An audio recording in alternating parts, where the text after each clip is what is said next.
You may have heard about CityWorks Expo. For years now, we've been bringing people together to share big ideas for better places. Expo connects innovators across the community and around the globe through an ongoing series of events, conferences, and social media. And our goal is to inspire and support people like you, the ones who have a passion for making their neighborhoods, communities, and cities better places to live, work, and play. Check us out at cityworksexpo.com to learn more. Become a part of the Expo community and share your story. You never know who you will inspire with your big ideas.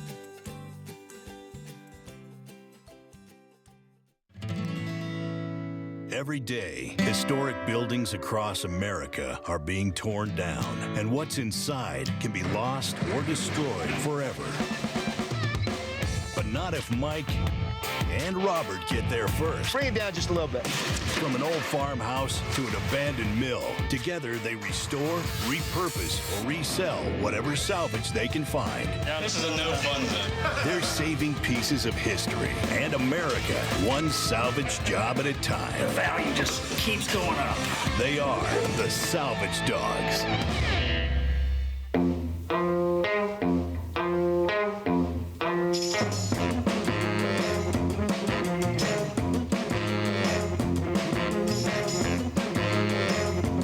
Yeah, we got a large collection of them. Come on in, Ted. Big project we got in Norfolk this week. Build a cleat all around the base. This week at the Dog, another opportunity to excel.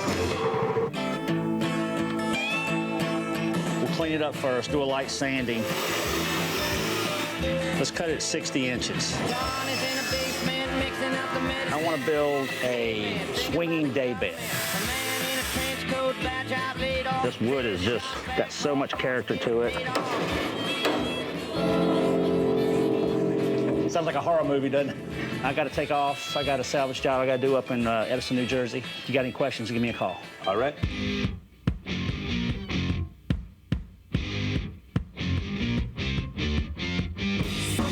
Y'all move your ladders out. Whoa.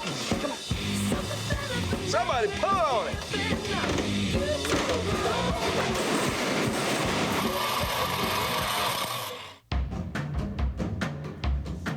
Down and tilt back. Tilt it back.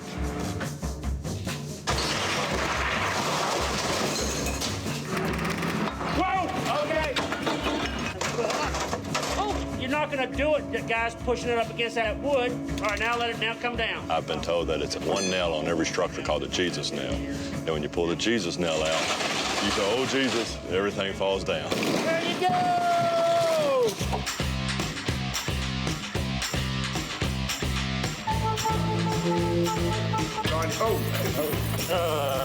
Be careful now.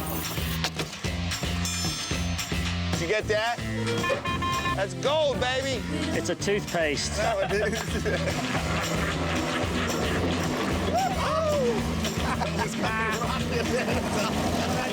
Another smart use of our money. Don't underestimate the dung, man. The value keeps going up. Yeah.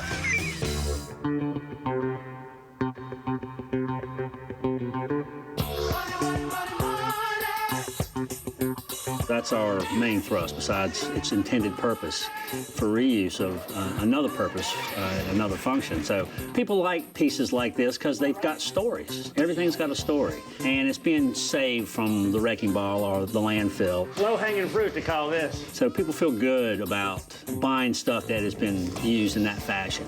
And everything that we produce primarily is just that. It's repurposed gems. All right, everybody ready? All right, hands in. Black dog on. Black dog, salvage. Three, black dog. Two, salvage. Dog it. 1, 2, 3, dog.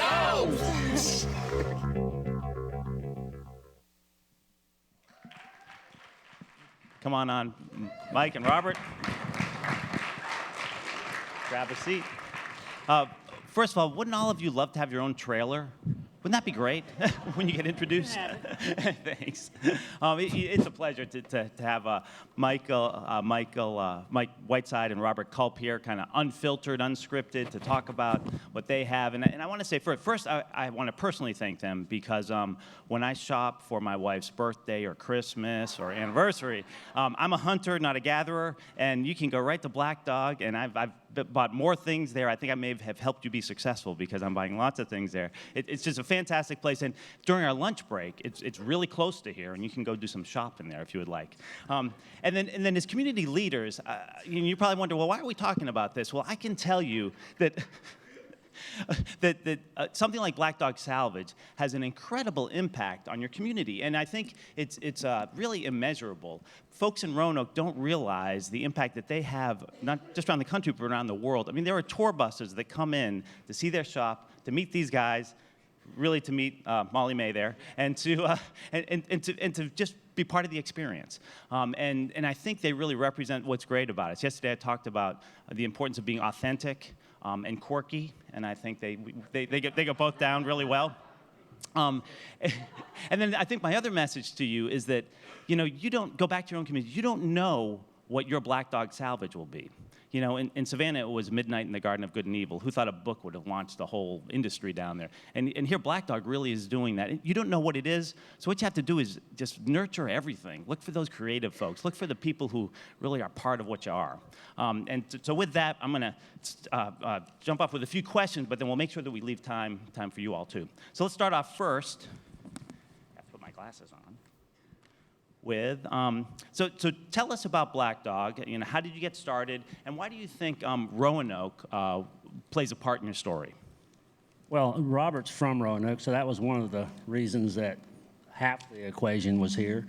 My wife's from here, so she drugged me up, not kicking and screaming, but just she told me she was going to go to Roanoke, and if I wanted to come, come on. So I figured it had an airport and a phone. I can do business, and that's kind of, I was looking for something to do, and I needed a barn built, not a barn, a garage, and I got Robert third hand. So you never know kind of how twist of fate's going to change your life. And he didn't build the garage for me, but we did collaborate on our first salvage job as a spec venture right here in Roanoke. Yeah, we found ourselves here, and an opportunity presented itself, which was an old house that was going to be torn down due to progress. And Mike and I were talking about other things like his project, and started talking about old architecture and things that we loved, and we had a lot in common when it came to that, and that opportunity was there, so we took it.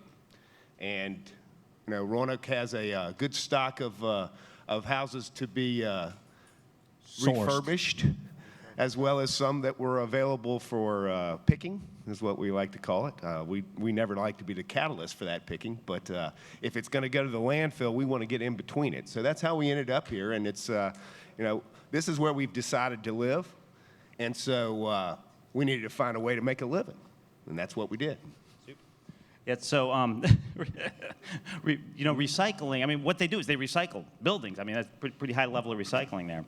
And in addition to selling the old house parts, you also create new works of art with what you salvage. And maybe you could talk a little bit about that. Well, it's easy to get the stuff. I say easy. It's plentiful out there. It's a lot of hard work to remove and reclaim. But the repurposing part of this whole thing is really kind of what is kind of put us on the map a little bit due to the recycling movement.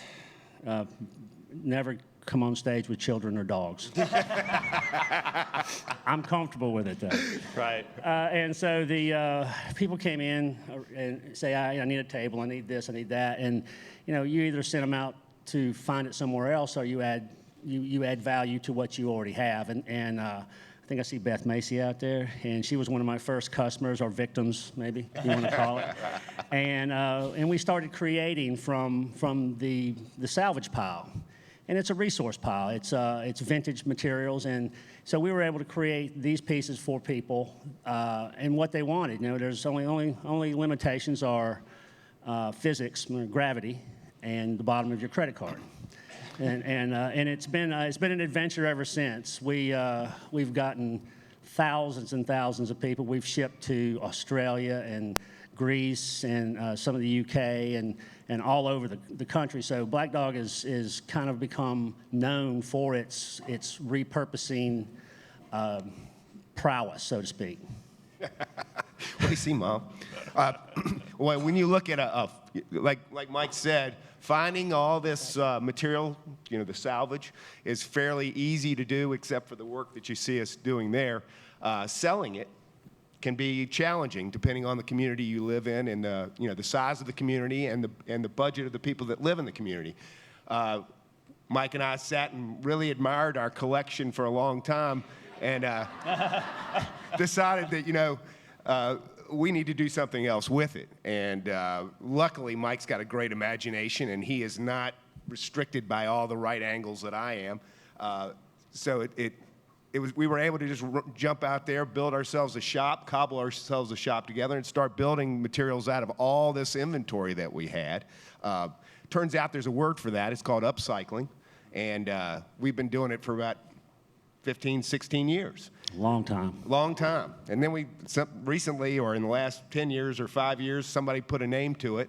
And really what it amounts to is we are collecting all these things that have this fantastic energy already invested in these materials, whether it was a carpenter 150 years ago or a stonemason 100 years ago.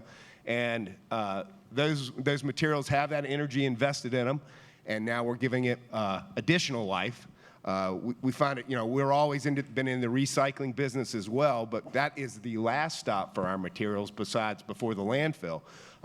It's much better to be upcycling it and conserving all that energy and putting it into new fantastic creations. Right. Well, tell us a little bit about how do you build a sustainable business? I know a lot of us are trying to, we're creating maker spaces, we're trying to encourage entrepreneurship. Well, here's an example of building a business from, really from nothing to where it is today. And then we'll talk a little bit about the TV venture, but let's start first with how do you build a real sustainable business like this, and what role might the community play in that? Well, you might want to start with a business plan. I'd highly advise it. Yeah, I've tried the alternative, haven't we, Mike? Yeah, and it's what you see today. We've stumbled our way to success, and so, but it's just figure out where you want to go first, where you want this business to go. If I'd have had this knowledge in my head 15 years ago, I probably wouldn't be doing this. But having a destination for your company is very important, and nobody could ever have predicted our destination. It was truly fate. It's bringing a salvage job or business to Roanoke was probably not in the grand scheme of the Roanoke Planning Commission or the destination. It's always easier. Or Chris's predecessor, either, by the way. More expensive to take this to a bigger metropolitan area, Charlotte, Richmond, D.C. These companies thrive a little easier there. Roanoke was really, that's where we're going to live, and this is where we're going to start it. So that's how our decision to start this business and do our best to be sustainable. I mean, the product or the product coming in is very sustainable because it's plentiful. It's moving it out there into the public and getting people to buy it. That's really the hard part. Yeah, obviously we're a sustainable business. I mean, the idea behind the business is sustainability. But our goal and our struggle has been how do we turn that idea into an actual sustainable business model? It's been difficult. There's no question. We pride ourselves on being environmental capitalists, and that means that we're standing on our own. Financially speaking, it's our pocketbooks that have been financing this. We've had some help along the way, thankfully from the city on a couple endeavors that we've done. But really, the only way we can continue to do this sustainable idea and process is to have it financially sustainable in the long run. And I think that's something to keep in mind when trying to encourage entrepreneurs and others to get into this type of business is that it's got to work, for the long term. If it's not going to have any government help or grants or anything like that, this sustainable idea has to be financially sustainable, and it's difficult. And the community has to support it, and it's again, there's only so much that Roanoke can buy from us. So we've done our best to advertise to the region. One of our best probably ventures or advertising was NPR, and their reach is vast for its footprint. and it brands you as a, you're WVTF in particular, I would say. yes, what Robert said. But that's part of the success story is how do you get there? And again, business plan, keep that on the front page, and then figure out where you want to go. Because Roanoke's a great town. It's I'm not saying it's been easy to create what we've created here, but now that we're here, it's got legs, so to speak. Right, and they're great corporate citizens. I know, that sponsor things around the community. When Sheryl Crow came for our kickoff at Elmwood Park, they did this really cool green room. She and her kids just had a ball there. It helps us tell our story better. Now let's move on to the TV show. So when you all started this business, you knew you would become, international media celebrities. No, we right, didn't. from the beginning. So, And by the way, part of their business plan was, okay, first we get a TV show. so right. We wrote That was our advertising We plan. wrote that plan last week, by the way. But maybe you could talk a little bit about, so what has the impact been of, you're going on TV, you're just talking about you're going to start filming your 6th season now. How's that impacted your business and just the way that Black Dog is right now? Well, you can never plan this. I think there's a lot of people out there trying to do the reality TV genre, and there's many, many failures, and probably more failures than successes. We didn't go after the reality thing. We were approached a few times, failed miserably, and just said, well, I guess we don't have what it takes, and kept on with our business. But a buddy of mine happens to be a producer. If you have a buddy that's a producer, successful reality producer, then go after it. The next thing you have to do is have something, a story to tell, have a personality. We did our first pilot in South Boston, and Robert was a day and a half late in getting to the Salvage Job.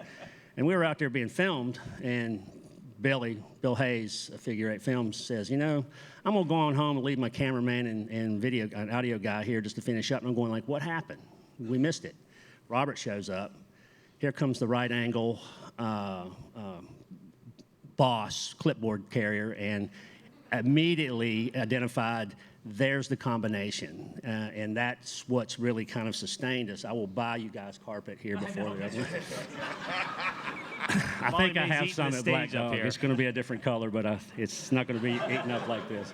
So that's that has been really something that's how it started. We thought we were going to. They said we'll have 5 episodes.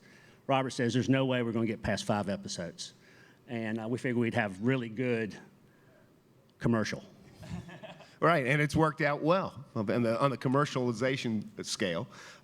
Impact on the business itself. We've been filming, I guess, for about 3 years. November for 3 years. We've completed 65 episodes. 52 of them have aired so far. We started out with a very tight-knit 7 to 8 employees 3.5 years ago, and we're around 32 right now. And I'm not beating my chest on that. I'm thinking about payroll and the management of the same thing, but that's an impact. Our sales have increased dramatically. The visitors from out of town, it's unbelievable. The people that actually watch TV, it amazes me. Good reality TV. I'm not a TV watcher, but it appears there's a lot of people that are. He's watching now, folks. Yeah. And they honestly are excited to come.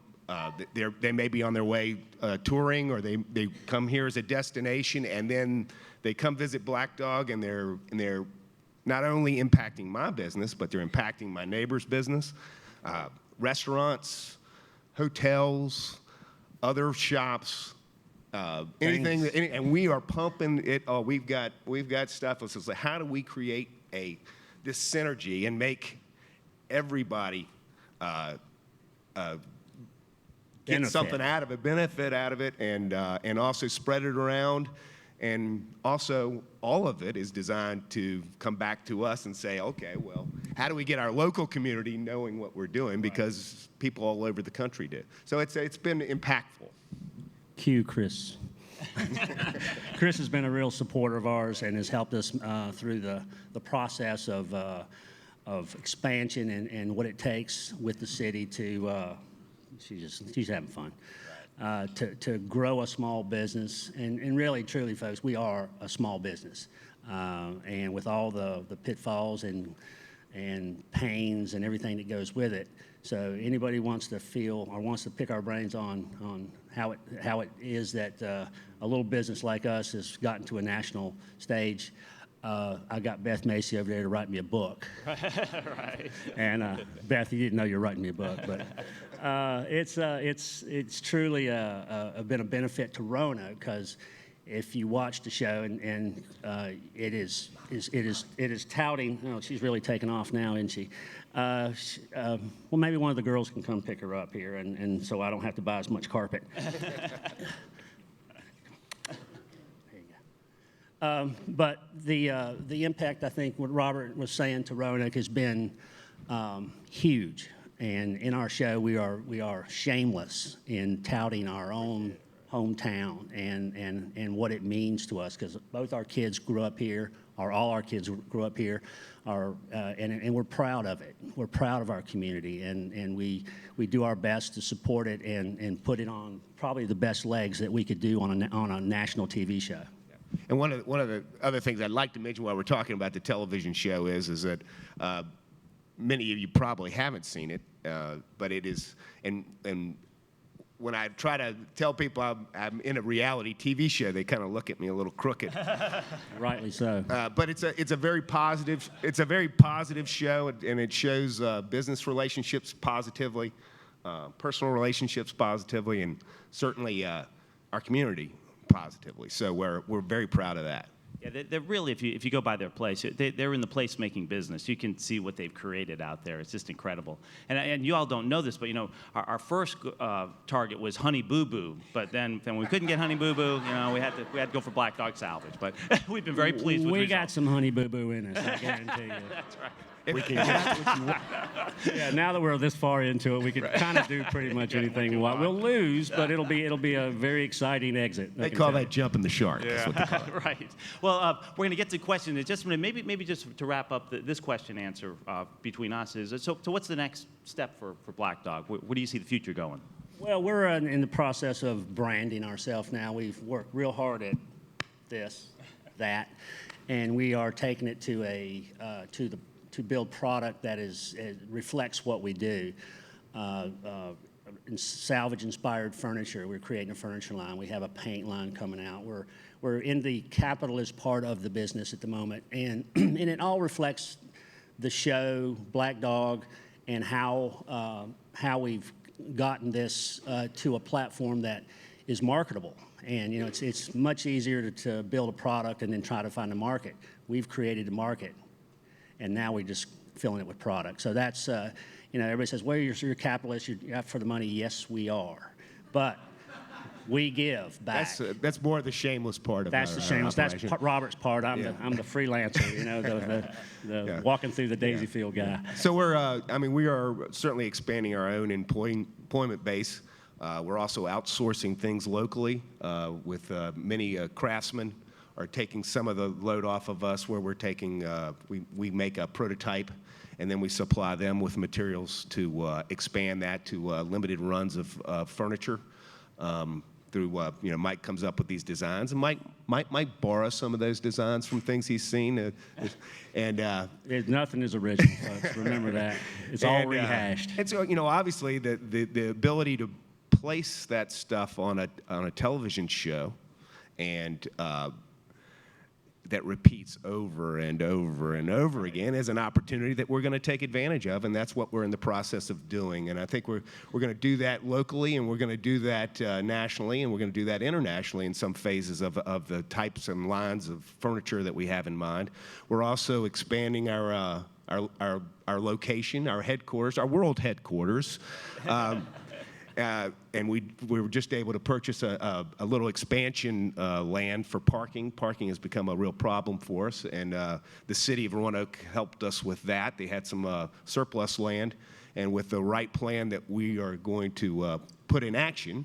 Present to the city, by the way. They were kind enough to sell it to us.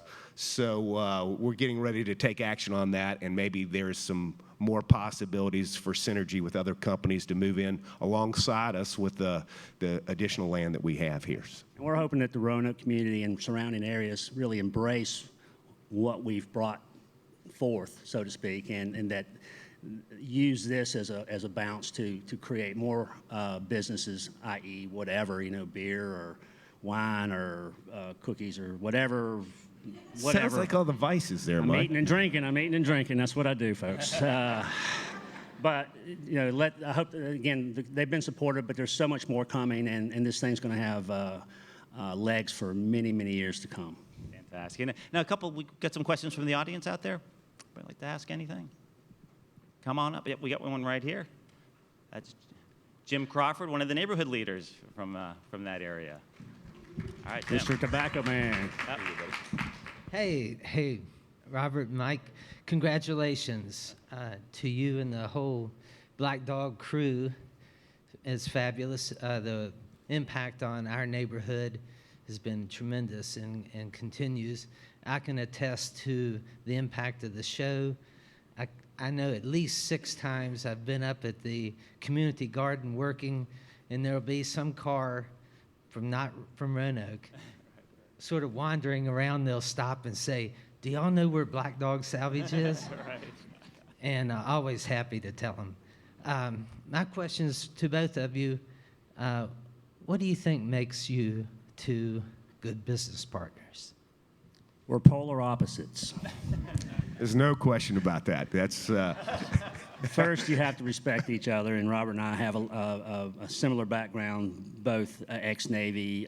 Robert was an officer, I was an O, so that creates the hierarchy. not a chance. Yeah. And it's respect for each other. No matter what happens, we've got each other's back. We have our mutual interest at heart and our team and our business. So that's probably one of the most important things when you're with a partner, to share the pain, to share the glory, and have someone that it's I always say that Robert's my other wife, or I'm his other wife. I'm not sure which way that goes.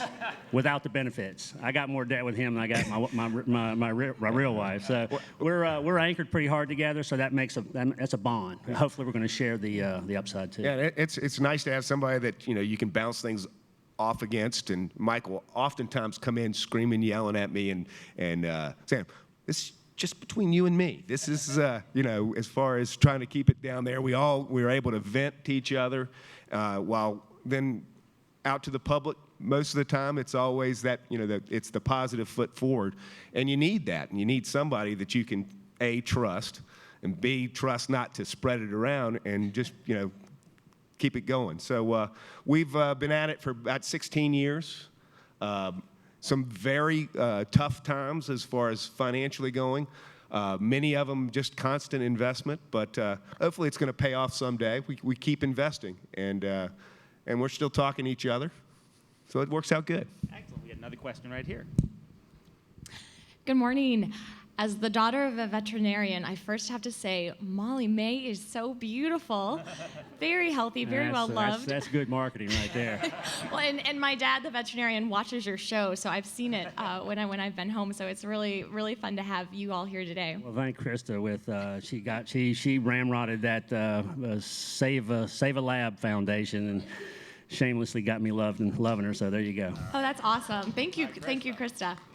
My question is actually what you just referenced, your military service. The Expo team had shared your background online, and I had wanted to ask, did that initial public service and military experience, has that informed or helped you along the past 16 years, and does it continue to play a part in inspiring you to do this great public service for Roanoke and for the world?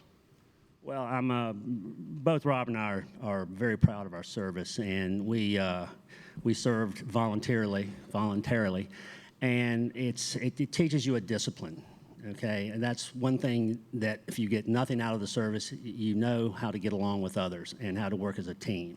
And that's where Robert and I's discipline through the service has really kind of kept the core of our business solid. And everything chaos is going wild, which happens daily over there. you know that we got 2 anchors, and then the other anchors are out there, the rest of our team. We're the people who run this thing, and we kind of liken it to running a ship. Robert was a lieutenant on a boat and drove ships. That's a ship. It's not a boat. Ship.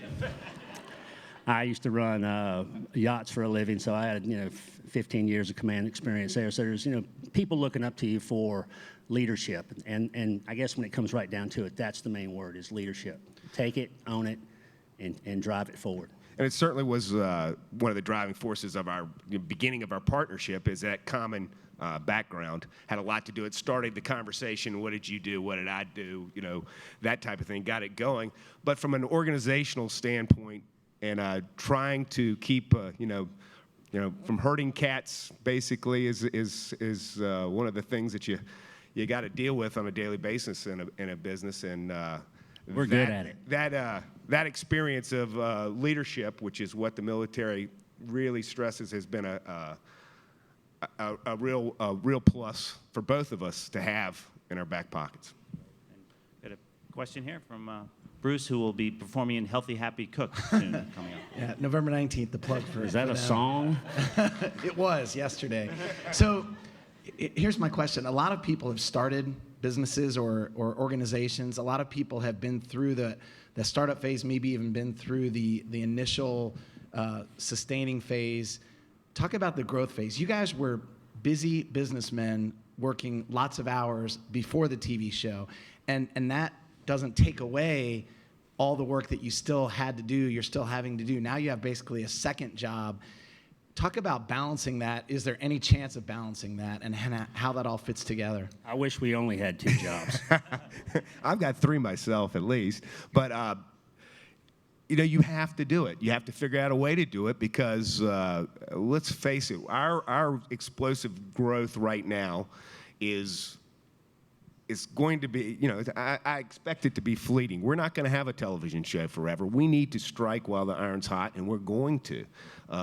A year from now, who knows? 2 years from now, we could be completely out. Let's take care of it while we can. So you hire when absolutely necessary, and you split up the work, and you try to compartmentalize it so you don't go absolutely insane. And I think we're about maybe 3/4 management of that. We're in therapy, folks. The main thing is have good people around you. We've always had a good core.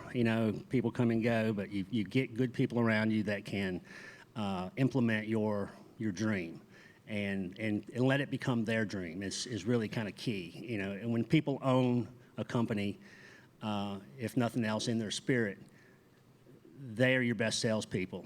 People come into us and say, "You guys got the greatest staff in the world. They're so happy." I said, thank you. That's a feather in our cap. It tells that Roanoke is a place to come and visit and do business if that's what you desire. So. Hello. So I actually have a really good friend who grew up in Roanoke and actually just started his own salvage and repurposing business in Raleigh, North Carolina.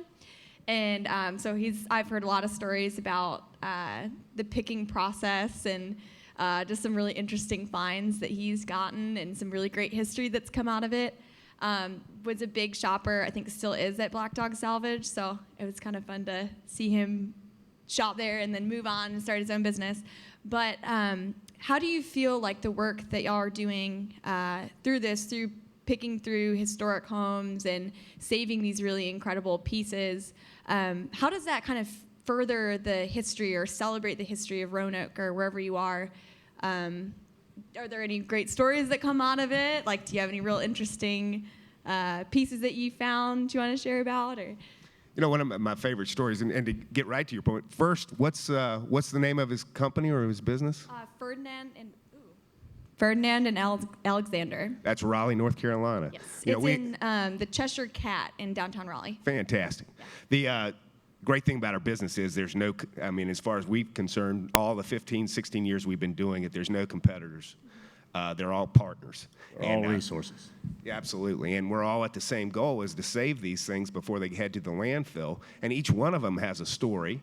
They have a maker, long since dead, probably, and it deserves, the story needs to be told.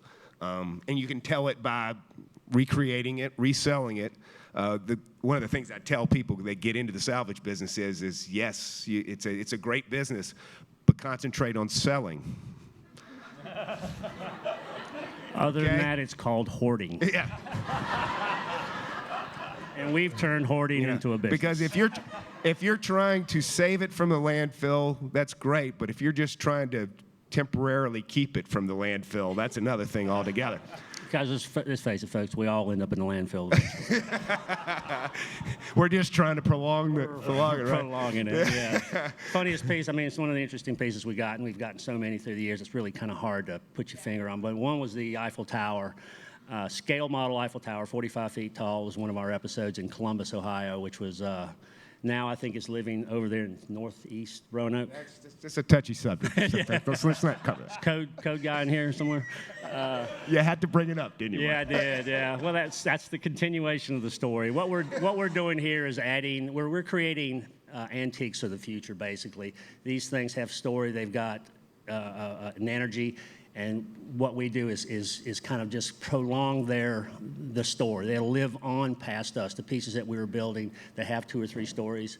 And there's nothing wrong with embellishing those stories either, is there, Mike? Never. It's like Never. Every once in a while, something needs an extra helping hand. No, Robert, that doesn't happen, folks.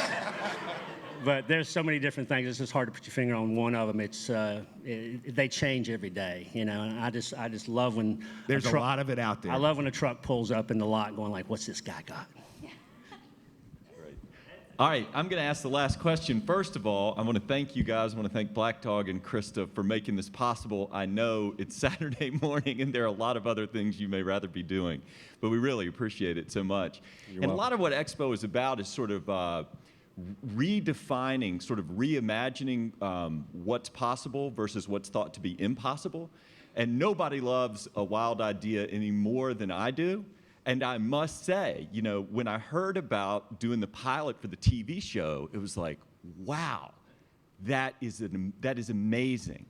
And I want to hear more about how that actually occurred, because that's a very difficult, and you've got this friend and all of that, but there was some conversation about, hey, do you think, and somewhere along the line, the sense of what would seem impossible became possible. And I'd like to just hear more about that from you guys, and then Jeff May is going to come up. Thank you. Mike mentioned this briefly, but I received calls for 5 or 6 years from production companies, and they'd say, hey, we'd like to, we think you'd be great on reality TV or an unscripted television show, and we'd like to come up there and film you. And it will only cost you. And I'd say, well, I've got Bruce Bryan doing my advertising. I'm really happy with him. I don't need any additional help. And then serendipity strikes. Mike's buddy, fishing buddy, Bill Hayes, who is the creator of John and Kate Plus 8 and Sister Wives, countless other shows. One recently, Crashing and Burning the Duggars, was his as well. Happens to be a fishing buddy of Mike's, and Ned Hooper's a local surgeon, right? So you can't plan this. Like I said, it happens organically and by chance. And Ted Ayers and myself are characters. Robert is a secondary player. Reluctant celebrity. He's a reluctant reality star, but what you have to have is a story to tell and personalities to carry it. We have a building full of stories to tell, and the rest of it is about the day-to-day antics, pain, creations at Black Dog Salvage, and that's what the public has locked into. And so to start a show like this, and I'm sure there's a million people out there going, and we've been propositioned after the fact is, hey, I just want you to come and follow me around because I got a cool life. Because I'm really cool. I'm really cool. And so we point them to the producers and say, go talk to those guys. And they never forget. You think about what the cost of that production is and trying to keep it real, and then We literally have people saying, you know, I'm really cool. I'd like a camera to follow me around 24/7, and it just doesn't work that way. I don't want a camera to follow me around. And I wouldn't have 24/7. thought it would work for us either, but the production company, Trailblazer Studios and Figure 8 Films out of the Raleigh area, really came up with a great way to showcase the relationships, showcase the store, because the other thing that you really want to do if you ever want to have the need to be on unscripted television is have something to sell. That's not you or your family. Maybe you, but not your family. So. And make sure, I've been told a long time from a guy I really respect, he says, he's in business, he says, make sure that this business will run without you. And of course, you know, they play these episodes over and over again, and you put good people around you, you get a machine moving in one direction, and you're able to step back from it and watch the creation and still be a part of it. But it's important to do that. Yeah. Well, I want to thank Mike and Robert for sharing the morning with us. And for those of you from Roanoke and from those of you from other cities, that you have businesses like this. And we have to make sure as community leaders that we celebrate them and we celebrate their successes, because I want good people like this to make a fortune, because it's good for all of us. So. I'm with you, Chris. Yeah, all right. So thank you.